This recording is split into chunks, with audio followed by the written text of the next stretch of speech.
김용현 전 국방부 장관 기자회견문 2024년 12월 26일 김용현 전 장관 변호인단 계엄 선포의 배경, 계엄 선포 당시 그리고 또 계엄 이후 두 번의 대통령 담화 내용 그대로입니다. 첫 번째, 국회를 이용한 정치 폐악질에 대하여 경종을 울리기 위함입니다. 다수당의 횡포로 당 대표의 형사 책임을 면하고자 방탄 국회를 열고 22차례에 걸쳐 탄핵을 발의하고 급기야 예산을 폐지하여 국정을 없애려는 시도를 해대는 국회를 이용한 정치 폐악질에 대하여 경종을 울리기 위함입니다. 이같이 국정을 마비시키고 식물 대통령으로 만들고자 하는 정당을 국민을 위한 정당이라고 볼 수는 없습니다. 두 번째, 대한민국 선거에 관한 국민적 의혹을 해소하고 규명하기 위함 대한민국 선거 관리에 대한 국민적 의혹 제기는 어제 오늘의 일이 아닙니다. 이 같은 의혹을 해소하는 것은 정부의 역할이며 무엇보다 선거관리위원회 스스로의 책무입니다. 그러나 중앙선거관리위원회는 감사원의 감사를 거부하고 검찰의 압수수색을 거부하고 급기야 국정원의 보안 시스템 점검마저도 거부하고 가상의 서버만을 제출한 바 있습니다. 국정원의 중앙선거관리위원회 서버에 대한 보안 점검 결과는 충격적이었습니다. 실제 해킹 공격에 무방비에 가까우며 선거의 명부 조작 또한 보안 수준을 측정할 수 없을 정도로 너무나도 용이하다는 사실이 밝혀졌습니다. 이번 에서 기관과 법원은 보안 수준을 측정할 수 없을 정도로 너무나도 용이하다는 사실이 밝혀졌습니다.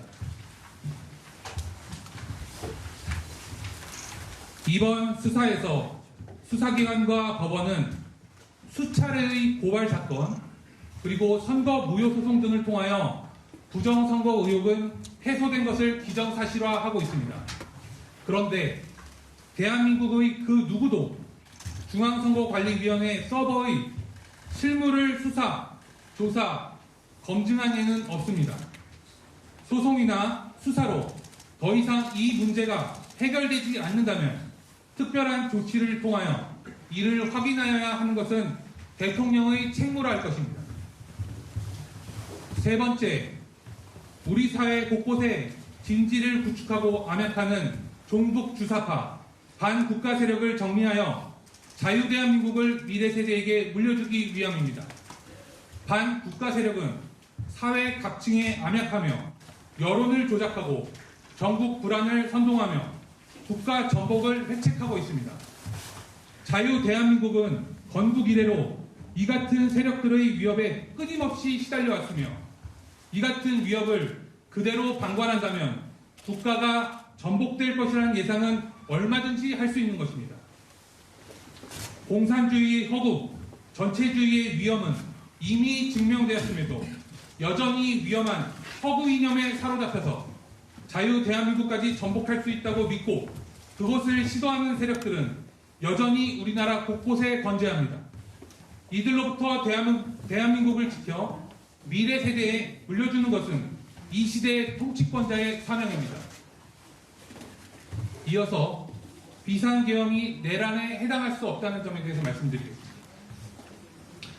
대통령의 적법하고 정당한 비상계엄 선포는 내란이 될 수 없습니다.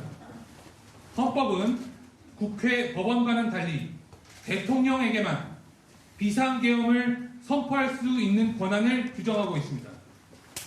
국회 다수당이 국무위원을 무차별 탄핵한 것이 수십 차례, 급기야 국정에 필요한 예산을 폐지하는 의결을 하였습니다. 구체적으로 대통령실 수사기관의 특활비를 모두 폐지한 것은 물론이거니와 동해 심해가스전 개발 505억에서 8억으로 예산을 폐지하는 의결을 하였습니다. 감사원장을 비롯한 헌법기관까지도 탄핵을 앞두고 있었습니다. 국회를 이용한 정치 세력의 이 같은 반헌법적 의견, 무책임한 선동은 민주주의 근간을 흔들고 국기를 물랑케 하는 것이지만 아무도 이를 내란이라고 하지 않았습니다. 반면 대통령이 헌법과 법률이 정한 바에 따라 비상계엄을 선포하였는데 야당을 비롯한 정치권은 이를 두고 내란이라는 선동을 그치지 않고 있습니다. 이 같은 의회 독재 상황에서 또다시 다수결을 앞세워 전체 국민이 선출한 대통령을 아예 끌어내리기 위한 탄핵을 감행하고 있습니다. 지난 정권과 국회를 이용한 정치 세력은 지난 정권에서 수많은 위헌 법률, 위헌 조치 등을 양산하였고 지금은 국무위원 무차별 탄핵, 이재명의 방탄을 위한 입법까지 추진하고 있는 실정입니다.